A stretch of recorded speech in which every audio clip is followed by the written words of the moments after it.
Hello everyone, here is the part 4 of the chapter number system. अब हम पढ़ेंगे real numbers and their decimal expansion. Real numbers को decimal में expand करेंगे और चेक करेंगे कि वो रैशनल नंबर है या फिर इरैशनल नंबर। ए,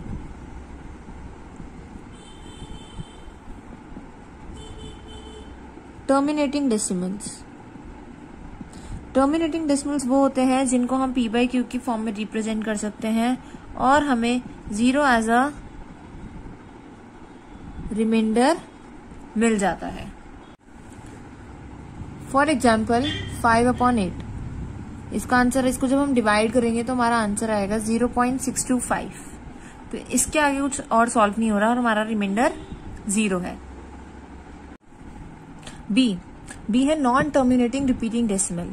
इसमें लिखा ही रिपीटिंग है। पहला क्या था, टर्मिनेटिंग, जिसमें हमारा 0 आ जाता था। अब non terminating, so it means you will not get 0 as a remainder. मतलब हमें 0 रिमाइंडर में नहीं मिलेगा, बट डिजिट्स जो है हमारी रिपीट होंगी। जैसे फॉर एग्जाम्पल 2/9 को सॉल्व करेंगे तो 0.2222 एंड सो ऑन आएगा, जिसको हम 0.2 बार से भी रिप्रेजेंट कर सकते हैं। नेक्स्ट 4/11 जो है 0.363636 and so on. So it means इसको हम 0.36 जो है वो बार बार रिपीट हो रहा है।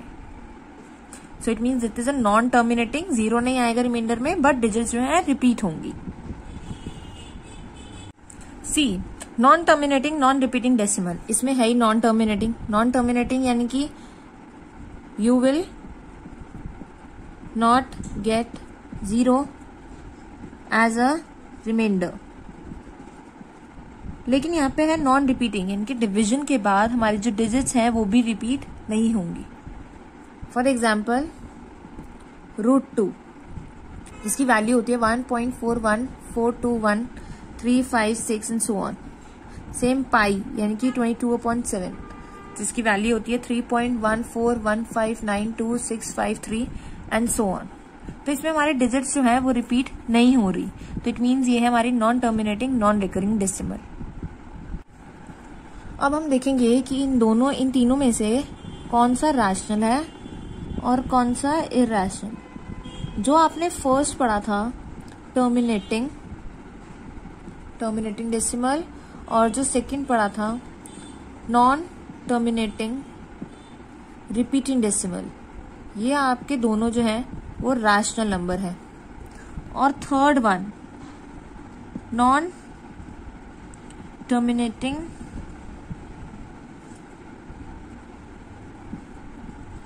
नॉन रिपीटिंग डेसिमल, ये आपका इरैशनल में आता है।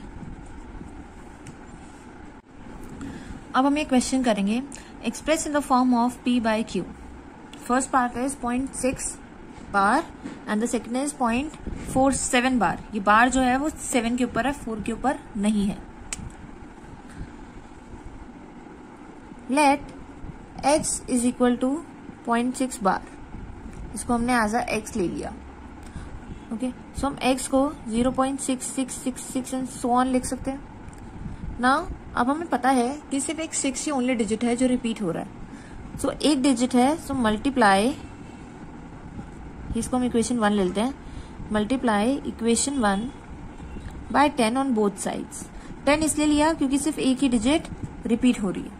जब इसको मल्टीप्लाई करेंगे 10 into x will be 10x, और इसको 10 से मल्टीप्लाई करेंगे तो एक शिफ्ट हो जाएगा, this will be 6.66 and so on. Now इसको हम इक्वेशन 2 लेंगे, सब्ट्रैक्ट 1 फ्रॉम 2 में से 1 को माइनस कर देंगे, तो 10x minus x will be 9x, and in दोनों को माइनस करेंगे तो हमारा बचेगा सिर्फ 6, क्योंकि 0.66 बार जो है आपस में कैंसिल हो जाएंगे, तो बच गया सिर्फ 6। सो x की वैल्यू क्या आ गई, 6/9, दैट इज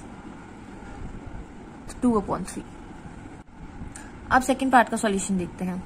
0.47 बार, 7 के ऊपर बार है ना, तो जो डिजिट्स रिपीट नहीं हो रही पहले उसको हम दूसरी साइड ले आएंगे। Let x is equal to 0.47 bar.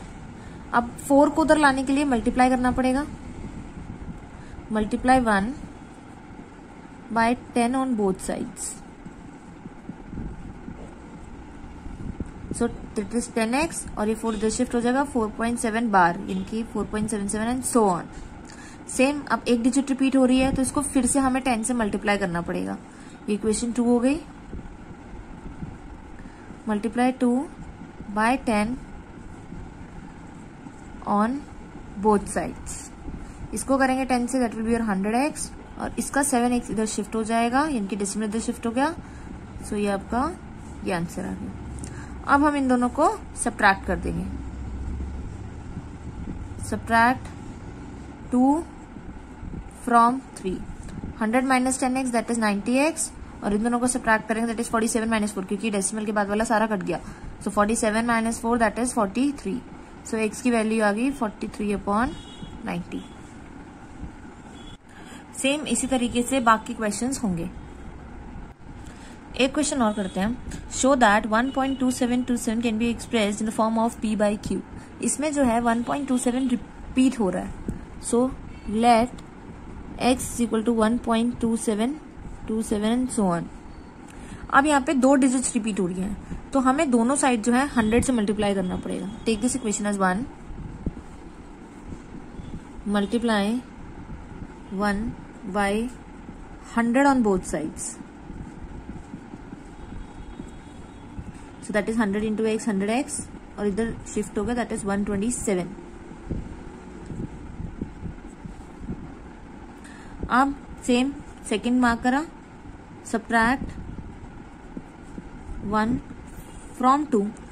100 minus x is 99x और इन दोनों को सब्ट्रैक्ट करेंगे तो डेसिमल वाला सारा कट गया. 127 minus 1 that is 126. So x की वैल्यू आ गई 126/99. अगर सिंपलेस्ट फॉर्म में कट होता है तो कट करना पड़ेगा. सो इट मीन्स इसका आंसर हो गया 14/11. सेम मेथड से आप बाकी सारे क्वेश्चंस को सॉल्व कर सकते हैं. Thank you everyone for watching my video. अगर आपको ये वीडियो पसंद आई है so don't forget to like and share it. अगर आपको कोई भी डाउट या कोई क्वेरी है तो आप कमेंट सेक्शन में पूछ सकते हैं. And don't forget to subscribe my channel. Thank you.